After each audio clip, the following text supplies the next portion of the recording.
नहीं, राधा राधा राधा राधा राधा। जो गलती हुई माना गलती हुई, अब आगे वो दोहराएंगे नहीं। अगर फिर कभी हो जाती है फिर हम उसको फिर राधा राधा। ये बहादुरों का मार्ग। अब ऐसा नहीं कि तुम बहुत बड़े योद्धा हो तो तुम्हारे घाव ही नहीं होगा। युद्ध क्षेत्र में आए हो तो सैकड़ों प्रहार करने वाले हैं, प्रहार करेंगे, घाव हो जाएगा। तो आप इतनी ज्यादा माथापच्ची नहीं लड़ानी कि ऐसा क्यों। अच्छा, ये ऐसे बलवान योद्धा है, कोई साधारण तो है नहीं। काम क्रोध लोभ मोह मद मत्सर, ये ऐसे महान योद्धा है कि पूरे विश्व को परास्त किए हैं, और आप इनको परास्त करने के लिए हरि के बल से चले। तो ऐसा नहीं कि आप बिल्कुल कोरे निकल जाएंगे, दो चार तो घाव होंगे ही होंगे। उसी को हम गलती कहते हैं। जहां हम फिसल जाते हैं उसी को गलती कहते हैं, चूक हो जाती है। तो हमें कोई बात नहीं है जहां गलती, हमारी बात को अन्यथा न लिया जाए। जहां गलती हुई है तो गलती के समय में हम भगवत विस्मृत रहे हैं, इसीलिए गलती हुई है। उसकी मेन कमजोरी, उसकी मेन गलती, हम प्रभु से महत्व हटाकर किसी भोग वस्तु व्यक्ति पर महत्व कर लिया, तभी हमसे गलती होती है। अब हम उसका सुधार करें क्या? हाय, हमसे ऐसा क्यों हो गया, ये सेकंड गया, अब इसका क्या प्रायश्चित होगा? राधा राधा राधा।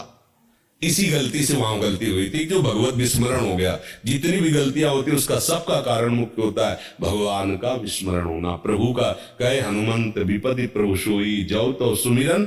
अब हमको उसको समय नष्ट नहीं करना कि क्या हुआ था। अब 10 मिनट उसके विषय में चर्चा हुई, उसके विषय में सोच विचार, तो गया ये समय गया, और आगे के लिए संस्कार तैयार हो रहे हैं। हमारे जो 10 मिनट में उसका चिंतन हुआ ना, नवीन संस्कार वो आगे गिराने के लिए तैयार हो। हमें दुश्मन को मौका नहीं देना, उसकी याद ही खत्म करनी है। जो पीछे हुआ उसकी याद ही खत्म करनी है, और श्री जी की याद हमें बढ़ानी है। श्री जी की जब याद रहेगी तो कोई पापी नहीं होगा। ये काम तभी होता है, कोई भी गलती पहले चिंतन होता है उसका। आप देख रहे, कोई भी पाप कर्म करने के पहले उसका चिंतन होता है, चिंतन से उसका संकल्प बनता है, संकल्प से फिर क्रिया होती है। इतना लंबा चैप्टर तुम सह गए, अरे जब स्फुरण हुआ था उसी समय गला दबा देते तो सब बात बन जाती। तो क्यों नहीं दबा पाए? क्योंकि गला दबाने की ताकत आती भजन से, और वो है नहीं। तो किसी से भी गलती हो सकती है, उस गलती को तो ऐसे मिट्टी डालो, आगे बढ़ो।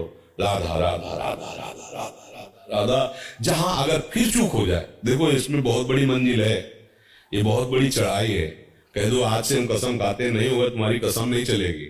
जब तक तुम्हारी उसमें सुख बुद्धि है तब तक तुम्हें गिरना ही होगा। जब सुख बुद्धि कैसी बदलेगी? बमन विष्ठा की तरह है। अब जैसे कोई बढ़िया खीर बना के दो, कान में आके कोई विश्वसनीय आदमी कह दे खाना मत जहर है, अब आप नहीं खा सकते, उसमें किशमिश चिरौंजी सब पड़ी नहीं। ऐसे गुरुजनों ने बता दिया कि ये माया जनित जितने भोग हैं ये सब विष के समान है, इनको मत खाना। तो ब्रह्मादि के भोग सब विषम लागत ताई, नारायण ब्रज चंद की लगन लगी है जाए। इसलिए सबसे बड़ा प्रायश्चित है कि हम भजन नहीं छोड़ेंगे, सावधान रहे, कोई गलती नहीं करेंगे। अगर हो जाती है तो हमें ज्यादा उस प्रपंच में नहीं फंसना, आगे बढ़ो, आगे बढ़ो, नाम जप करो। उसी के प्रपंच में फंसने से तुम्हारा उत्साह नष्ट हो जाएगा, भगवत भजन का, भगवत प्राप्ति का। और ये हम कभी उपासक के अंदर नहीं चाहते।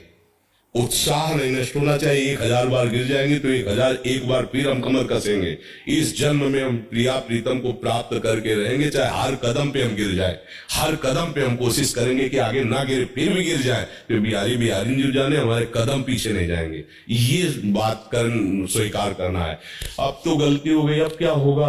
अब तो जीवन नष्ट हो गया, तो क्या मन सिखाएगा? फिर तो यार इधर ही उतरो, ऐसा सिखाए नहीं। कोई कह दे कि 100 बार गिर चुके, अब क्या होगा?